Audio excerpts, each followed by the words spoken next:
안녕하세요, 마시즈입니다. 오늘은 탐방 에피소드에 대한 이야기를 해보려고 하는데, 지난번 기업 분석 영상에서 탐방에 대한 댓글을 달아주신 분들이 좀 계셔가지고 탐방에 대한 이야기를 한번 해보겠습니다. 근데 오늘의 탐방에 대한 이야기는 에피소드예요. 재미로 보시기 바랍니다. 뭐 탐방의 필요성이라든가 목적 이런 부분은 나중에 제가 좀 더 정리를 해서 하는 부분이 좀 도움이 될 것 같아서 오늘은 그냥 재미 차원에서 한번 이야기해 보겠습니다. 정말 10년 동안 탐방을 많이 갔었던 것 같아요. 부동산 같은 경우에도 실제 지도로 보는 것 같고 인터넷으로 매물을 확인하는 거하고 그 지역에 가서 실사를 하는 거하고는 여러 가지로 틀린 점이 있습니다. 주변 환경을 보는 것도 필요하고 실질적인 가치를 판단하기 위해서는 탐방을 가는 게 여러 가지가 도움이 되는데, 전에도 얘기를 했지만 탐방을 가는 목적은 저는 이제 실사 목적이 좀 컸습니다. 이 회사가 실체가 있는지 없는지. 첫 번째는 2011년도에 일로 기억이 나는데, 삼양식품, 누구나 알고 있는 우리나라의 대표적인 라면 업체 삼양식품이 당시에 나가사키 짬뽕이 슈퍼에서 인기를 끌어가지고 삼양식품에 관심을 가지고 같이 사무실 쓰는 멤버들이랑 삼양식품 공장을 찾아갔습니다. 근데 그때 당시 잘못 찾아가가지고 익산 공장을 갔어요. 익산 공장에서는 나가사키 짬뽕을 만들지는 않습니다. 어쨌든 뭐 내려간 김에 가서 경비 아저씨랑 좀 이런저런 이야기를 해봤는데, 그 아저씨가 여기 왜 왔냐, 그래서 뭐 이제 나가사키 짬뽕 여기서 만들지 않냐, 그래서 나가사키 짬뽕이 계속 잘 팔리면은 여기서 이제 출하가 많이 되지 않을까, 공장 밖에서 라면 쌓여있는 이런 것도 좀 확인해보고 화물차로다가 라면이 얼마큼 많이 출하가 되나 이런 거 한번 이제 보려고 이제 내려갔었는데, 잘못 찾아갔으니까 나가사키 짬뽕은 당연히 없었고, 경비 아저씨하고 그냥 뭐 이런저런 이야기만 나누다가 왔는데, 이분이 그때 당시에 투자했다가 주식 물린 얘기를 하시더라고요. 지금 뭐 알 수 없는 무슨 기술주에 투자해가지고 자기 뭐 상패돼서 뭐 돈 날린 얘기, 뭐 이런 얘기 한 30분 정도 듣고 뭐 이렇게 또 왔는데, 그러고 나서 잘못 갔다 싶어가지고 이번에는 그 원주 공장을 갔어요. 문막에 있는 원주 공장을 갔었는데, 가는 김에 대관령 양떼 목장도 한번 가보자. 그래서 나이든 아저씨들 셋이서 대관령 양떼 목장 올라가가지고 양도 뭐 구경하고, 그 뭐 가서 보니까 이제 풍력 발전 있는 거 이런 것도 구경을 하고, 그때 이제 대관령 목장을 갔었던 이유는, 여기가 평창 올림픽이 되면은 이 지역이 개발될 경우에 자산 가치가 엄청나게 증가를 하겠다. 그래서 그때 생각을 했었을 때는 2015년이나 16년 정도 되면 삼양식품을 다시 한번 관심을 가지고 한번 투자를 해야겠다. 그러고 나서 까먹고 투자를 안 했어요. 지난번에 제가 삼양식품 분석 영상에서 올리기도 했었지만, 이 나가사키 짬뽕도 아니었고 대관령 목장도 아니고 실제 불닭볶음면이 대박이 나는 바람에 삼양식품 그 주가가 크게 올랐었는데, 아무튼 뭐 그래서 삼양식품은 좀 인연은 없었고, 당시에 문막 공장에 가서 좀 늦게 도착해서 문막 공장 가가지고 주변에서 뭐 라면 잘 팔리네 뭐 그거 정도 확인하고 왔습니다. 근데 뭐 그때 제가 삼양식품을 투자를 하진 않았었는데, 같이 갔던 멤버들이 삼양식품에 투자를 해서 좀 재미를 봤고요. 저는 좀 그때 길게 봐가지고 2015년 정도에 한번 투자를 해야겠다. 근데 결국엔 투자를 안 했죠. 근데 만약에 제가 그때 삼양식품을 투자를 했었으면은 매일 1일 1식으로 점심마다 나가사키 짬뽕을 박스로 사다 놓고 투자하는 기간 내내 아마 나가사키 짬뽕만 먹지 않았을까. 아무튼 그때는 투자한 회사에 이제 몰입을 하기 위해서 뭐 그런 이상한 짓들을 많이 했었어요. 또 하나는 그 다음에 이제 투자를 되게 오래 했었던 회사인데, 종목 이름은 따로 이야기를 하지는 않겠습니다. 그때 한 3년 정도? 3년 정도 투자했던 회사인데, 뭐 투자 수익도 많이 나고. 근데 이 회사 같은 경우는 제가 다른 상장 자회사의 주총도 가고, 그리고 이 회사 관계된 모회사서부터, 비상장 모회사서부터 한국 내에 있는 전체 사업장을 다 가봤어요. 근데 정말 힘들었던 게, 한 시총이 뭐 300억도 안 되던 회사였었는데, 본사는 서울인데 뭐 사업장이 무슨 울산에 있고 아산시에 있었고 뭐 평택에 있고, 모회사 관련 사업장은 뭐 군산에도 있고 뭐 대구에도 있고, 자회사 주총도 가고, 뭐 그래서 막 전국을 돌았는데, 야 이거 뭐 이렇게까지 힘들게 해야 되나? 근데 당시에는 열정이 넘쳐던 시기여가지고 막 다 돌았는데, 그렇게 사업장이 많았음에도 불구하고 또 신공장을 짓는다, 이게 또 공시가 나고 그런 발표가 나서 이 회사가 더 좋아지겠구나 싶어가지고 그 신공장 부지라든가 일부분을 이제 찾아가지고 그 공장 부지도 미리 또 답사를 가봤죠. 그래서 아산까지 내려가지고 뭐 답사를 한번 해보고, 근데 이 공장이 진척이 안 되는 거예요. 진척이 안 돼가지고 IR 담당자한테 전화를 안 하고 제가 본사를 한번 직접 찾아갔었어요.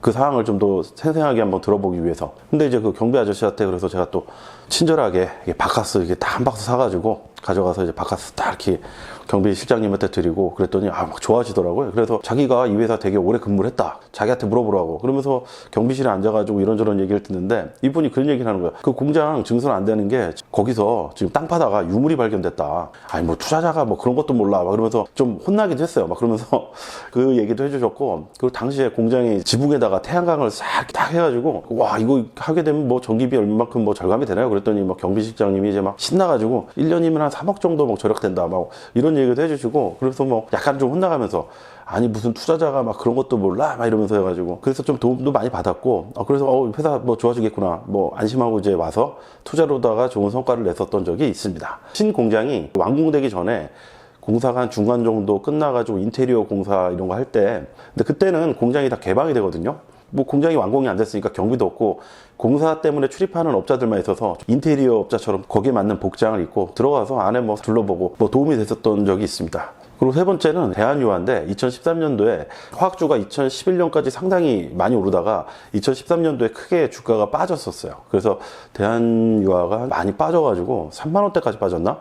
그래서 유화업종에 굉장히 이제 관심이 가가지고 대한유화하고 AK홀딩스 그리고 롯데케미칼 이렇게 세 회사에 관심을 가져가지고 화학주를 좀 연구를 했습니다. 화학주 공부하기 위해서 블로그에서 고수분을 댓글도 달고 막 쪽지도 보내고 그래서 찾아가가지고 그분한테 좀 많이 배우고, 근데 그때 배웠던 게 이분이 정말 이제 투자 고수신데, 이분이 이제 뭐 그런 것들을 좀 알려줬었어요. 화학 공장에서 불이 날 때 그때가 화학업종의 바닥일 가능성이 높다. 그때 이제 여수 산단에서 아마 불이 났었나? 그랬었을 거예요. 그래서 당시에 화학단지를 다 돌았습니다. 뭐 여수도 내려가서 뭐 GS 칼텍스라든가 아니면 뭐 여수에는 뭐 롯데케미칼 뭐 이런 업체들도 좀 보고 왔는데, 여수에서는 뭐 기억나는 게 가서 돌게장만 먹고 왔던 뭐 그런 기억만 좀 나네요. 돌게장이 맛있어가지고 공장 본 게 잘 기억이 안 나고, 울산 석유화학단지만 2달에 거쳐가지고 한 2번이나 내려갔었어요. 대한유화가 아니 이렇게 뭐 주가도 많이 빠지고 안 좋은데 왜 이 회사가 증설을 하지?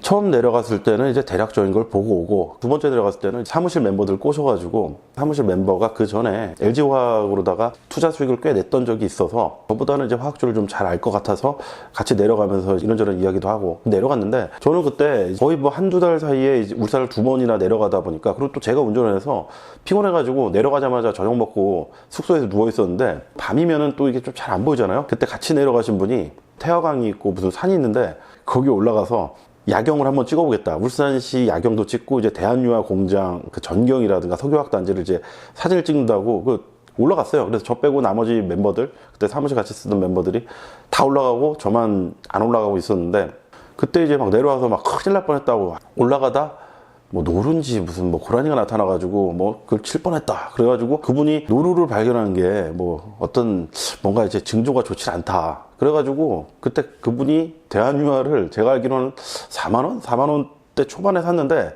4만 5천 원에 팔았어요. 4만 5천에 팔았고, 그러고 나서 대한유화는 3년인가 4년 동안에 25만 원까지 올라갔죠. 굉장히 주가가 5배 정도 올랐는데, 아무튼 뭐 그랬던 적이 있고, 그리고 제가 2년인가 지나고 나서 이제 알게 된 사실이었었는데, 처음 대한유화 내려갈 때 같이 내려가셨던 분이 있는데, 그때 당시엔 몰랐는데 한 2년 정도 지나고 나서 다른 지역, 그때 구미를 갔었나? 아무튼 그랬는데 그때 이분이 얘기를 하는 거예요.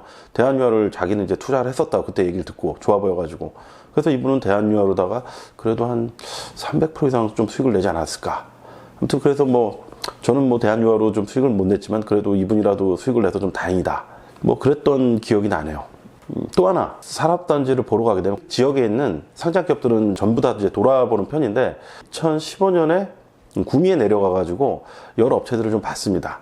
근데 구미에 이제 2차전지 관련주도 있었고, 그리고 뭐 전자부품 업체들도 있었고, 구미 산단이 예전보다 많이 안 좋아졌다고는 하지만 그래도 이제 상장기업들이 좀 저평가이다 싶어가지고 그때 내려가서 이제 여러 업체들을 보고 왔었는데, 관심 종목도 아니고 뭐 투자하는 업체도 아닌데 지인의 투자하고 좀 얽혀 있었던 부분인 회사가 있어서 그냥 한번 좀 가봤었어요. 가봤는데 그때 뭐 투자도 안 했는데 바카스를 한 박스 딱 사가지고 갔더니 굉장히 나이 많이 돼 보이시는 경비실장님이 계셨는데, 아무래도 바카스도 사가고, 그때 제가 좀 자주 썼던 방식이 있는데, 뭐 제가 사실 거짓말을 하거나 뭐 남들 속이거나 뭐 이런 것들을 뭐 좋아하진 않는데, 회사 찾아갔을 때 경비 아저씨들이랑 좀 친해지기 위해서 뭐 그런 얘기를 했어요. 주가가 이제 너무 빠져가지고 많이 힘들다, 뭐 이런 얘기를 하면은 안타까워 보이는지 아무튼 뭐 회사에 대한 많은 이야기를 해주셔서, 그때도 이제 또 약간 좀 그와 비슷한 뉘앙스로다가 이 회사가 이제 주가 안 올라서 많이 힘들다. 그랬더니 이제 이분이 자기는 이 회사 창업 때부터 있었고 이제 뭐 오너하고도 뭐 호영호제하고 막 그런 선배 온갖 얘기를 해주시면서 이런 얘기를 하는데 우리 회사는 안 망해. 뭐 주가는 빠졌지만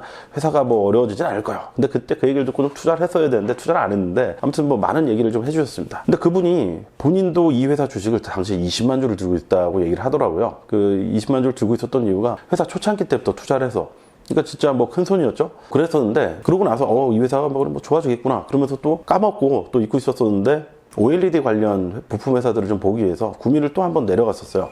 구미에 또 친한 투자자가 있어가지고 그분이랑 또 다른 분이랑 또 만나가지고 이제 구미에 있는 이제 여러 업체들 좀 돌아봤는데 그때 이 회사를 또 찾아갔어요. 이분이 저를 기억을 못 하시더라고요. 차나 한잔하고 가라고 그래서 뭐 커피 한잔 타주시길래 또 앉아가지고 또 이런저런 얘기 듣고 하는데 이분이 이제 나이가 70도 넘고 지금 많이 힘들어서 이제 은퇴하고 싶은데 대표이사가 잡아서 아직 은퇴를 못하고 있다 막 그러면서 제가 처음 내려갔을 때보다 주가가 한 6배 정도 올랐던 시기였기 때문에 주식은 그때 20만 주 보유하고 계셨다고 들었는데 정리 안 하시냐 그랬더니 뭐 제가 이 나이에 돈에 그렇게 연연하지 않고 자식들도 뭐 잘 커서 자기 앞가림 잘하고 잘 벌어서 잘 살고 있기 때문에 그냥 자기는 이거 들고 있다가 회사 잘 되면은 뭐 친한 직원들한테 좀 나눠줄까 뭐 그런 생각도 하고 있다고 그러면서 저하고 이제 같이 내려갔던 투자자들이 감동을 받아가지고 우리 같은 소인배들은 그 뭐 주식 얼마 벌겠다고 그렇게 아둥바둥 하는데 대인의 풍모를 느꼈다 그런 얘기를 이제 또 따로 모여서 커피숍에서 이런저런 얘기를 하면서 세상에 정말 다양한 사람들이 있구나 그런 적이 있어서 제가 블로그에도 한번 올렸던 적이 있었는데